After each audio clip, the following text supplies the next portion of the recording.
So, that's our board game. Claire, why don't you tell us about the computer game you've chosen? So, the video game that I've chosen to talk about is Beyond Good and Evil, an Ubisoft property that I discovered, must have been over a decade ago. Released in 2003.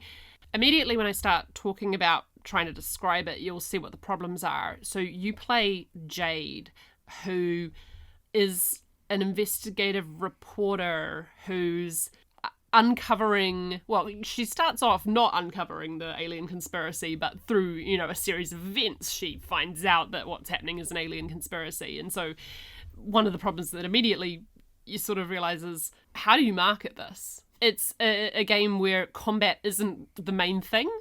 Taking pictures is the main thing. So it's like, who's the audience for this, That's part of why it didn't really take off in 2003. Now, I really, really love this game. I've been meaning to replay it for ages, and now it's got an HD remake. Some people might be familiar with the fact it's the head writer for this, Michel Ancel, was the creator of the Rayman series, which was a pretty popular platformer on sort of the first generation of consoles. A bug in Rayman where you could, grab onto an airship that floated around the map, which meant that you could see, the whole of the world out before you, inspired him and his team.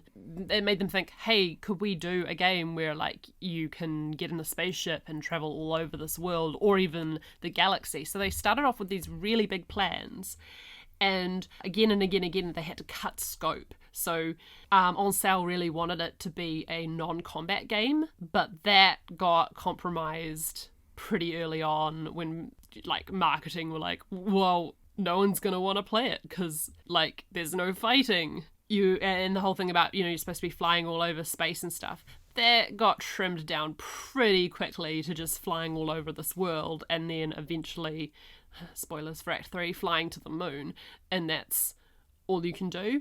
So he had these really big plans. Hopefully in the sequel we'll see it start to come out. The thing is, this, it's an interesting failure because it's one of those things, and this has happened more than once, where you've got a really high quality game and it becomes a cult classic, but it's never really a big commercial success. And I'm pinning that pretty much solely on the fact that it, again, doesn't really know who it appeals to.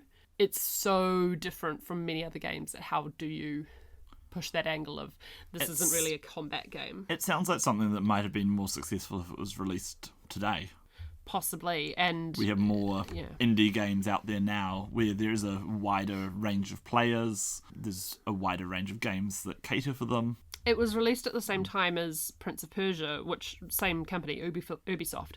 So they were really pushing the marketing for Prince of Persia, and even corporate have said whoops, maybe we should have given Beyond Good and Evil a bit more of the attention. They have been teasing a sequel for the last 15 years with just trailers and samples of what could be in the game.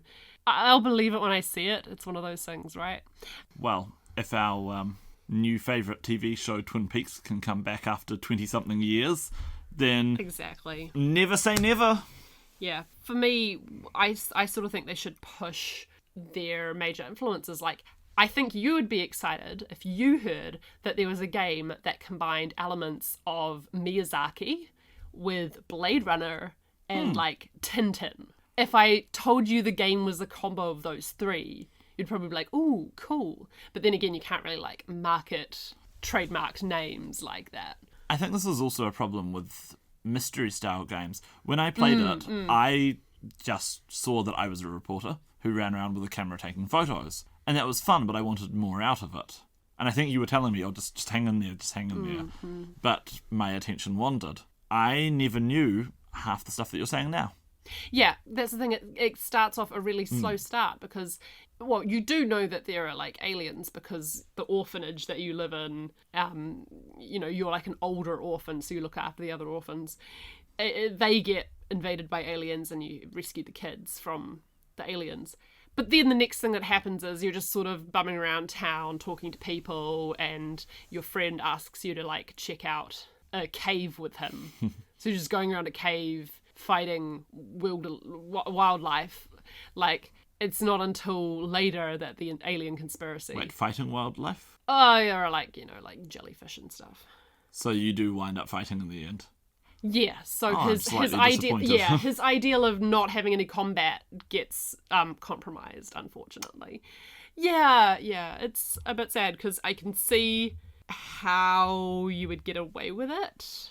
And like you say, with indie games these days, things are a little bit more, you see more options for pacifist games now. Another reason why I think it's sort of had a limited appeal is because, I mean, it's sort of there in the name, right? The name doesn't really tell you What's anything, going on? but the name really speaks to the philosophy behind the game. Beyond Good and Evil, it's literally about like conspiracies, seeking the truth, propaganda, and that fine line, like the grey area beyond good and evil, because there's a running through line of the government in the world not telling the truth about the alien conspiracy and stuff. So yeah, I think it's still really worth a look. I hear that if you get it on Steam now, though, often the game will start and it'll be in French and it will be really graphically weird, so you have to do a few tweaks to it. But I really want to play it again, especially if they do eventually release a sequel. So in this case, to me, it's an interesting failure that is definitely worth checking out, because if you can stick to it, if you can get through the slow start, it is a wonderful little story that unfolds, and there's so many different things you can do. There's little mini games, there's racing parts, there's sneaking, there's a lot of stealth as well as the photography and stuff. Anyway, I recommend it. I think it's worth checking out, and it's like $9 on Steam, so why not?